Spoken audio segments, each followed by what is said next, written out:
अशा असंख्य सुंदर गोष्टी आहेत भारतात की कशा प्रकारे स्त्रिया आत्मज्ञानी बनल्या फक्त त्यांच्या समर्पणातून, त्यांच्या नवऱ्यासाठीच्या. कारण त्याला फक्त पुरुष म्हणून पाहत नव्हत्या. भारतात ही प्रथा आहे जी अर्थातच आता संपली आहे. Where they refer to the husband as Swami. जिथे त्या नवऱ्याला स्वामी म्हणायच्या आणि तो सुद्धा त्याप्रमाणे वागायचा. He needs. अशा गोष्टीला सहयोगाची गरज असते. So तर जेव्हा हे असं होतं, सुरुवातीला हॉर्मोन्स असतात, ते वर येऊन काही गोष्टी करतील, भावना असतात, त्या वर येऊन काही गोष्टी करतील. त्यानंतर तुम्ही त्याच्याकडे पलीकडे जाण्याचं द्वार म्हणून पाहता. आणि प्रत्येकाकडे काहीतरी आध्यात्मिक प्रशिक्षण असल्यामुळे एकेकाळी साहजिकच ते एकमेकांच्या वाढीसाठी मार्गदर्शक बनले. आणि बऱ्याच प्रमाणात अशा प्रकारच्या व्यवस्थेमुळेच हजारो स्त्रिया आत्मज्ञानी झाल्या, पुरुष झाले नाहीत. कारण ते फक्त द्वार होते. दरवाजातून पुढे जाणारेच कुठेतरी पोहोचतात, दरवाजा कुठेच जात नाही.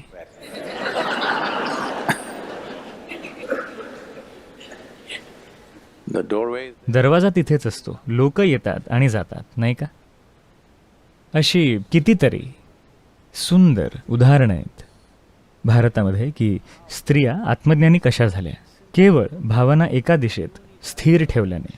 फक्त एकच दिशा, एकदा सुद्धा, बरं का, क्षणाचा सुद्धा बदल नाही.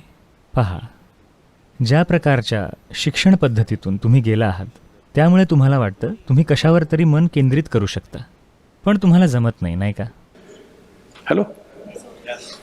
तुम्ही तुमचं मन केंद्रित ठेवू शकता का? एकतर माझ्यावर किंवा तुमचा नवरा किंवा तुमची बायको किंवा तुमची मुलं किंवा तुमचा देव, कशावरही, किंवा अगदी तुमचा व्यवसाय, पैसा, तुम्ही तुमचं मन पूर्णपणे 24 तास केंद्रित ठेवू शकता का? हॅलो? नाही. तर सध्या हेच तुमच्या बुद्धीचं स्वरूप आहे. जर तुम्हाला तुमच्या बुद्धीला ट्रेन करायचं असेल की ती अशी राहू शकेल खूप दीर्घ काळासाठी, तर हे छान आहे, त्यासाठी खूप काम करावं लागेल. पण तुमच्या भावना अशा होण्यासाठी सक्षम आहेत.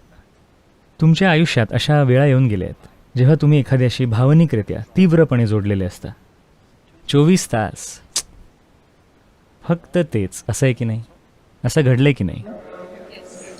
तर तुम्ही बौद्धिक क्षमतेच्या तुलनेत भावनिकरित्या जास्त सक्षम आहात. मी फक्त हे सत्य हळूच तुमच्यासमोर ठेवण्याचा प्रयत्न करतोय.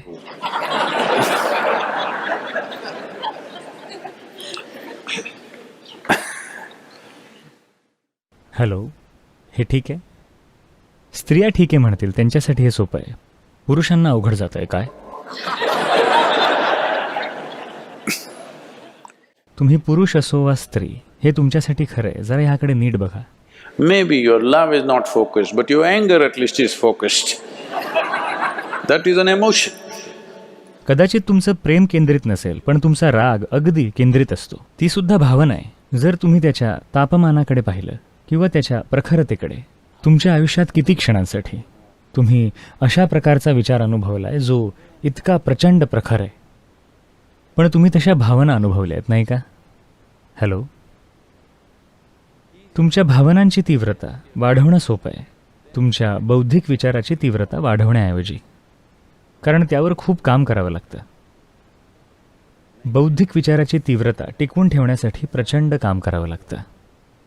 आध्यात्मिक मार्गावरची अडचण फक्त एवढीच आहे,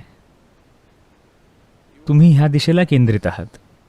मग तुम्ही पाहता की तुमची नियती त्या दिशेने आकार घ्यायला लागते. मग तुम्ही इथे वळता, तिथे वळता, मग तिथे वळता, मग ती पुन्हा विस्कळीत व्हायला लागते. तुमच्यापैकी प्रत्येकजण जो इनर इंजिनिअरिंग कार्यक्रमात आला आहे, तुम्ही कुठल्या तरी क्षणी हे अनुभवले की जेव्हा तुम्ही ह्या कार्यक्रमात आलात तेव्हा अचानक तुमचं जीवन वेगाने पुढे जायला लागलं, बूम. पण मग तुम्ही हळूहळू स्वतःला विचलित केलं, मग ते विस्कळीत होऊ लागलं. तुम्ही हे समजून घेतलं पाहिजे. जेव्हा तुम्ही एखादा मार्ग पकडता तेव्हा तुम्ही त्यावर स्थिर राहिलं पाहिजे, तरच तुम्ही वर उडू शकाल. जर तुम्ही हे केलं असंही आपण सगळे ह्याच दिशेला जातोय. हॅलो. नाही, सगळ्यांना वाटतं की ते त्या दिशेने जात आहेत. यासाठी काहीही पुरावा नाही. ह्यासाठी पुरावा आहे. Yes or no? हो की नाही? तुमच्याकडे काही पुरावा आहे का की तुम्ही वर जाताय? नाही, तुम्ही नक्कीच खाली जाणार ह्याबद्दल पुरावा आहे. तुम्ही मार्सवर जाऊन मरणं परवडणाऱ्यांपैकी असाल तर गोष्ट वेगळी आहे.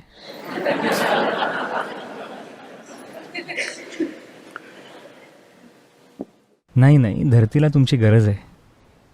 जरी तुम्ही जिवंत असताना उपयोगी नसलात तरी जेव्हा तुम्ही मराल तेव्हा धरतीला तुम्ही प्रिय असता. हो, खरंच धरणी मातेला तुम्ही पुन्हा हवे असता. कृपया तिला नाही म्हणू नका. जेव्हा आपण म्हणतो की भक्ती हा मुक्तीचा मार्ग आहे, लोकांना वाटतं की भक्ती म्हणजे मंदिरात जाणं, चर्चमध्ये जाणं, मशिदीत जाणं. लोकांना वाटतं भक्ती म्हणजे धार्मिक असणं. नाही. भक्ती म्हणजे तुम्ही तुमच्या भावना अशा प्रकारे संघटित करताय की त्या तुमच्यासाठी काम करतील, अगदी सर्वार्थाने. कारण फक्त भावनेचा जोर असल्यावरच ज्या क्षणांमध्ये भावना तीव्र होत्या तेव्हाच तुम्ही तुमच्यातल्या सर्वात मधुर अंशाला स्पर्श केला आहे. असं आहे की नाही? हॅलो. तुम्ही बौद्धिक पातळीवर त्याला स्पर्श केला आहे का? जगभरात अगदी कमी लोकांनी केला आहे, विश्वास ठेवा. जगभरातले अत्यंत थोडे लोक बौद्धिक पातळीवर त्याच्या आत गोडवा अनुभवतात. तुमच्यापैकी बहुतेक जणांनी तुमच्या आयुष्यात गोडवा अनुभवला आहे, तो फक्त भावनांचा, नाही का? हां, सर्वात सुंदर क्षण तुमच्या आयुष्यातले म्हणजे भावनिक क्षण होते, नाही का? ठीक आहे, ते टिकवता आले नसतील, ती एक वेगळी समस्या आहे. ते तुम्हाला मॅनेजमेंट जमत नसल्याने असेल. तुम्हाला परिस्थिती तुम्हाला हवी तशी मॅनेज करता येत नसेल. कारण तुमच्या भावना, तुमचा आंतरिक अनुभव हा जगामधल्या व्यवहारांचा गुलाम आहे. आणि मला तुम्ही हे समजून घ्यायला हवं आहे की कुणीच ह्या जगामध्ये त्यांचे जगामधले व्यवहार संपूर्णपणे सांभाळू शकत नाही. आपण ते हाताळू शकतो थोड्याफार प्रमाणात. कधी ते आपल्यासाठी काम करून जातं, कधी ते आपल्यासाठी काम करत नाही. असं आहे ना? हॅलो. कधी ते आपल्यासाठी काम करतं, आपल्याला ते काम करायला हवं आहे, पण ते प्रत्येक वेळी काम करत नाही. पण आपलं आंतरिक वातावरण आपल्याला हवं तसं असलं पाहिजे कायम, कारण हे आपलं आहे. ही लोक कधी तुम्हाला हवं तसं वागतील, कधीतरी ते तुमच्या विरुद्ध होतील, कधी ते तुमच्याकडे दुर्लक्ष करतील. असं असताना जरी तुमचं सुंदर प्रेम प्रकरण चालू असलं तरी, हॅलो, जरी तुमचं सुंदर प्रेम प्रकरण चालू असेल, कधी ती व्यक्ती तुमच्याशी अगदी छान वागते, कधी ती तुमच्याकडे दुर्लक्ष करते, कधी ती तुम्हाला भरपूर त्रासही देते. हो की नाही? तर भक्ती म्हणजे तुमचा आंतरिक अनुभव अशा प्रकारे घडवणं की तुमच्या अस्तित्वाचा भावनिक पैलू कायमच तुमच्यासाठी काम करेल, कधीच तुमच्या विरुद्ध नसेल. ह्यासाठी तुम्हाला तो तिथे अडकवून सोडून दिला पाहिजे. मग नियती सुनिश्चित झाली. मी तुम्हाला ही गोष्ट सांगितली असेल. एक म्हातारा योगी वेलिंगिरी पर्वताजवळ आला. वेलिंगिरी पर्वत म्हणजे ईशा योग केंद्रसुद्धा त्याच्याच पायथ्याशी आहे. ते चढायला खूप कठीण आहे, जवळपास 5800 फूट, पण चढ खूप जास्त आहे. त्याचं वय 80च्या पुढे गेलेलं.